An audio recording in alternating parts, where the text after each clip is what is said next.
Hoy vamos a contar una historia, una que seguro que suena del colegio, la del átomo. Pero ojo, no vamos a dar una clase de ciencias. Esto es más bien una historia de detectives, un misterio que, bueno, tardó nada menos que 2 milenios y medio en resolverse. Y como en toda buena historia de misterio, todo empieza con una pregunta. Una pregunta súper fundamental que nos hemos hecho durante siglos. ¿De qué está hecho todo? Es decir, si cogemos algo, cualquier cosa, y lo empezamos a cortar y a cortar, ¿hasta dónde podemos llegar? Pues bien, para encontrar las primeras pistas tenemos que viajar muy, muy atrás en el tiempo, a conocer a los primeros detectives de este caso, los filósofos de la antigua Grecia. Y es que ellos no tenían laboratorios ni nada parecido, su única herramienta era la lógica pura y dura. Y con esa herramienta, la lógica, llegaron a dos teorías, dos bandos, por así decirlo. Por un lado estaban los atomistas, que decían, oye, todo tiene que estar hecho de piececitas minúsculas que ya no se pueden dividir más. A eso lo llamaron átomos. Y en la otra esquina, una idea que en la verdad se hizo mucho más popular, la de que todo, absolutamente todo, era una mezcla de 4 elementos básicos: tierra, aire, fuego y agua. Y aquí es donde la investigación, bueno, se queda estancada. Pero estancada de verdad. Porque claro, la teoría de los 4 elementos tenía mucho sentido para la gente. Podías ver la tierra, sentir el aire, era intuitiva. Así que se convirtió en un dogma, casi una verdad absoluta. Y dominó el pensamiento durante, bueno, fijaos, más de 1500 años. La idea del átomo quedó completamente olvidada, en un cajón. Mirad esta línea de tiempo, es que es alucinante. Se ve perfectamente ese parón del que hablábamos. Es que es un vacío gigantesco entre los primeros filósofos griegos y el momento en que la ciencia, ya con la química, vuelve a coger el caso. El misterio del átomo, literalmente, se quedó dormido durante siglos. Vale, pues demos un salto enorme en el tiempo. La investigación se reabre, pero las cosas han cambiado mucho. Ahora los métodos son distintos. Dejamos atrás la alquimia, con sus búsquedas un poco místicas, y entramos en la era de la química, con experimentos serios, rigurosos. Y claro, empezaron a aparecer pistas nuevas. Y con estos nuevos experimentos, la vieja teoría de los 4 elementos empezó a desmoronarse, pieza a pieza. De repente, ¡zas!, se dan cuenta de que el agua no es un elemento, que se puede separar en oxígeno e hidrógeno, y que el aire, pues, es una mezcla de un montón de gases. El fuego resulta que es una reacción, una combustión. Y la Tierra, bueno, la Tierra estaba hecha de muchísimos elementos diferentes. La teoría clásica no se sostenía por ningún lado. O sea, los químicos de la época estaban en su salsa, encontraban patrones por todas partes, cosas súper importantes, que la materia ni se crea ni se destruye, solo se transforma, que los elementos se juntan siempre en las mismas proporciones. Vamos, que las pestas se acumulaban sobre la mesa. Pero faltaba algo. No conseguían ver el cuadro completo. Faltaba esa idea central que lo explicara todo de golpe. Y es justo ahí, a finales del siglo XVIII, cuando aparece nuestro protagonista, el héroe de esta historia, un detective que nadie se esperaba y que, por fin, iba a conectar todos los hilos. Hablamos del científico británico John Dalton. Y lo más curioso de Dalton es que no era el típico científico de la época, para nada.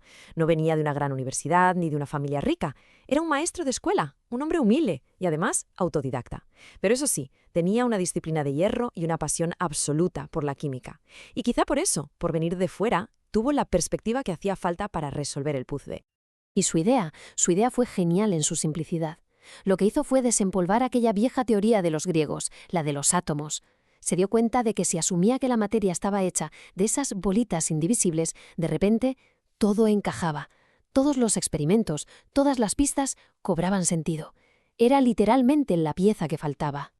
La teoría de Dalton era súper elegante, lo unificaba todo. Básicamente decía: 1. Todo está hecho de átomos. 2. Los átomos de un mismo elemento son todos iguales entre sí. 3. Los átomos no se crean ni se destruyen, solo se cambian de pareja en las reacciones químicas. Y 4. Cuando se juntan para formar compuestos, lo hacen siempre en las mismas proporciones. ¡Brillante! Y el efecto de esta teoría fue inmediato, brutal. De repente los químicos podían hacer la primera tabla de pesos atómicos, podían predecir resultados. La química pasó casi de la noche a la mañana, de ser una ciencia un poco descriptiva a ser una ciencia exacta matemática. Un cambio de paradigma total. Pero claro, la historia no podía ser tan fácil. A pesar de lo bien que funcionaba la teoría, hubo mucho escepticismo. Y durante casi 100 años, ¿eh? La razón era muy sencilla, y la verdad es que bastante lógica. Nadie había visto un átomo.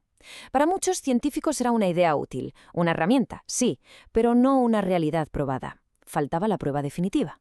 Esa prueba definitiva llegó por fin a principios del siglo XX. Y curiosamente, no vino de la química, vino de la física, que era una disciplina que estaba explotando en ese momento. Y la física trajo consigo la pistola humeante, la prueba irrefutable, la evidencia física directa de que los átomos eran reales, existían. Pero, y este es un giro de guión espectacular, justo las pruebas que demostraban que el átomo existía revelaron también algo increíble.